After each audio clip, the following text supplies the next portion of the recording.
And we'll get this started here in just a matter of moments. Both of them are ready. All right, here we go.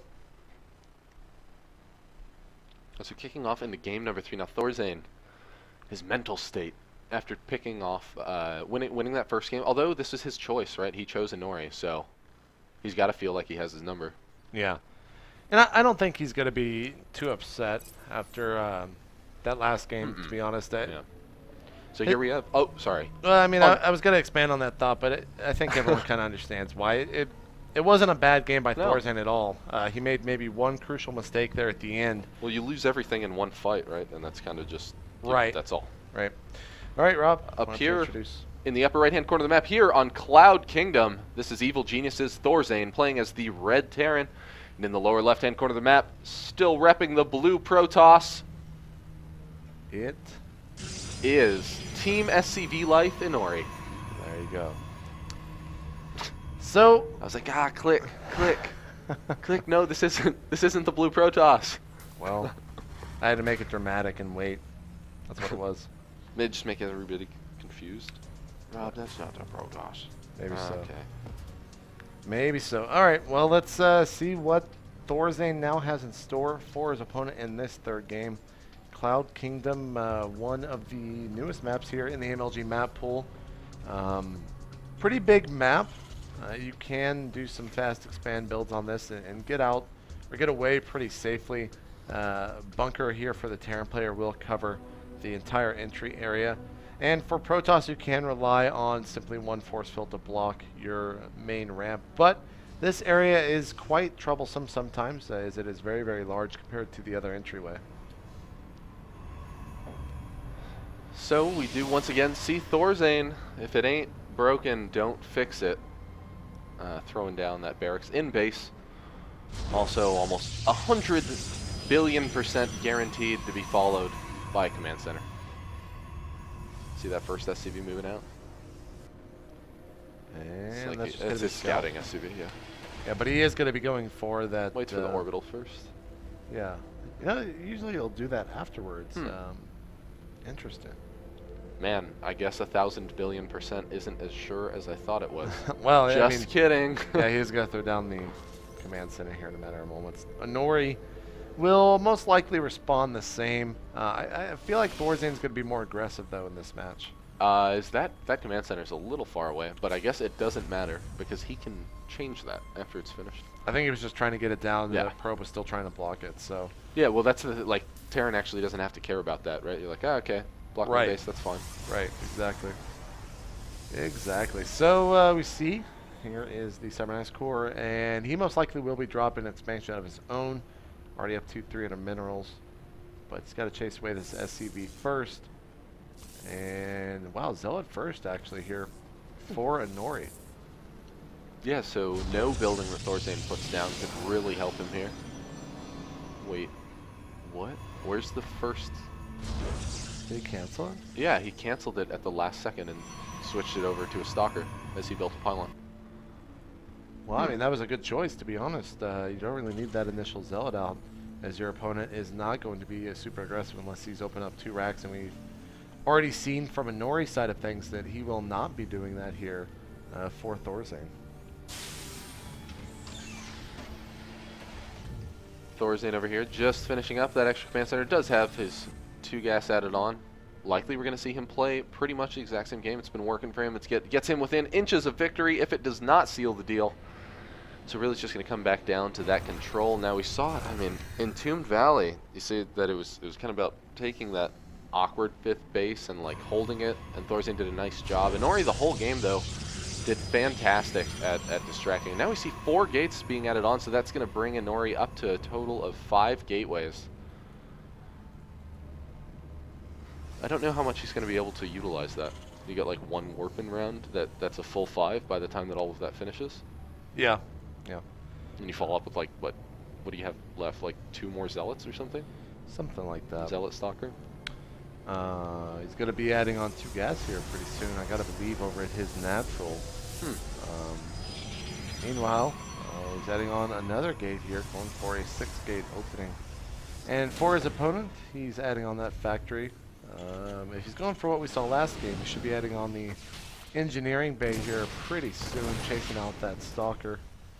This game basically unfolding like we saw the map prior to this, which of course was in Tomb Valley. Inori opting for a forward pylon, also already warping in a lot of his units over there. He's going to be ready to warp in any reinforcements. Now, we got talking with Wolf quite a bit about forward pylons for Protoss. Like, if this push doesn't work, it actually puts Protoss so significantly behind, not only because he's lost a lot of units, but because you then lose like 3 pylons that are so crucial to you continuing any modicum of production. Right. And that might be too much for the Protoss player to deal with. He's trying to throw down another pylon here. Well, he's going to have another warp-in round here. Yeah, bringing in 3 more Zealots. Now there are all of those SCVs at the ready to repair their protective wall that is going to be that bunker. That lone bunker. Thorzain not worried about throwing down a second one. We just see more Marauders and Marines waddling out.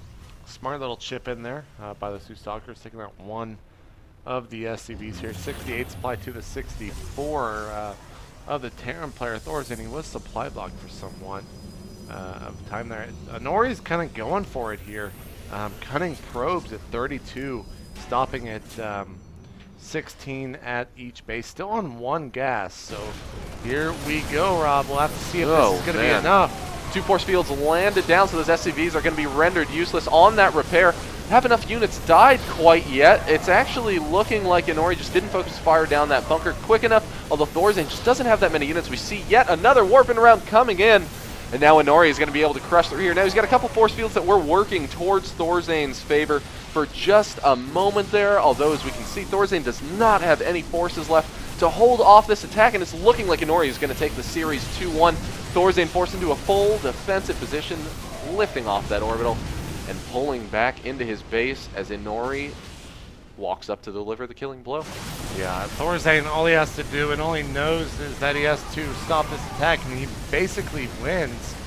But I do not know if he's going to be able to here, as the reinforcements now are coming in the form of the huge Zealot warp-in. Yowza.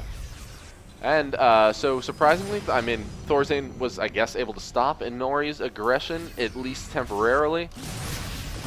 So Thorzain's adding on a tech lab here. Maybe, I mean, what do you do? Do you keep building Marauders? Are we going to see Desperation Banshees and Cloak? Probably not. It's just going to add on more Marauders. And Thorzain actually did a good job there. Inori is definitely going to be behind here if Thorzain's allowed to get his expansion back up. But he's going to have to overwhelm his opponent before he can do that. He lost so many of the SCVs in the last fight. Too many workers. Might have just been too many, to be honest, for Thorzain to be able to return from this. Well, I mean, like, Inori just has so many units here. I'm surprised that he's not able to crush through. Now, that medevac count is helping Thorzain quite a bit, because being able to repair and get any extra mileage out of any of those units is very useful. Inori, meanwhile, switching almost entirely, it looks like, back into just full probe production, making sure that he can maintain a lead. Now, the lead isn't as significant as it was just a few moments ago. We've got Thorzain catching up to about 50 food. Unfortunately for Thorzain, he can't take that base until Inori feels like he can fall back. But fortunately for him, Inori doesn't have enough units to maintain that contain. Yeah, Thorzain's going to be able to take that natural once again. Yeah, what's the comparative worker counts?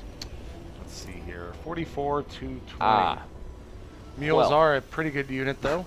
So they're keeping but they're like equivalent to like three SCVs? 3 or 4, yeah. I forget the exact number. 3-ish. Yeah.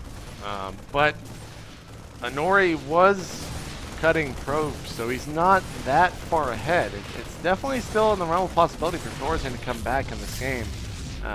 We'll just have to see what Inori decides to do for his follow-up, getting Blink, adding on that double forge, and he's actually going to spread out his forces and try to stop any drops. So, yeah, Thorzain really only needs to land a little bit of a drop, and then he can just catch up. But Inori knows that. He's doing great at patrolling down to the bottom. He also has some decently well-placed pylons, and also using a probe to scout that medevac that is undoubtedly going to walk into its path of vision. And you can see, watch for the unit movement to go straight into the main as soon as he sees it. And here we go. Blink, seconds from being finished here. Really is a last-ditch attack from Thorzain. If he scouts this before going in, he will most likely retreat, but I don't know. Gets the units up into the main, goes for the front door. But there's just not enough time to make it happen. Oh, stims in. He's stimming into the front. It looks like he may be trying to commit to this, taking out one pylon, 2 pylons going down, and now Inori is going to be a little bit supply blocked. He uses 4 force fields to try to keep Thorzain there. He blinks in, and it's looking like the medevacs are going down. Oh, man, and Thorzain just is not going to have a lot of units left here after this. This could very well trigger Inori to once again push all the way across the map. Now, those Marauders were still able to deal a significant amount of damage before they were taken out. I really hope that Thorzain's been keeping up on that SCV production. If he's closed that gap on mining, even remotely, he could be in a decent position if he's able to hold this off. Now, he's added on a second bunker, but he's just not going to have too many units here. I'm surprised that he didn't try running away as soon as Inori blinked forward and was trapped behind the medevacs. I mean, obviously I'm not a player that can really question that many movements of the pro gamers here, but I do not agree with him deciding to continue that attack. Even after he took out the 2 pylons, he still had a little bit between the 2 force fields where he was able to fall back. But he might have been trying to soften up the forces here, see if he could defend, but I think this might be all she wrote for Thorzain. 46 to 103 supply now. They're thinking that Thorzain was going to be able to take the series after that quick initial win. Yeah. But Inori's done one of the hardest things to do, and that's come back from an 0-1 deficit. And he is your winner here, taking out Thorzain.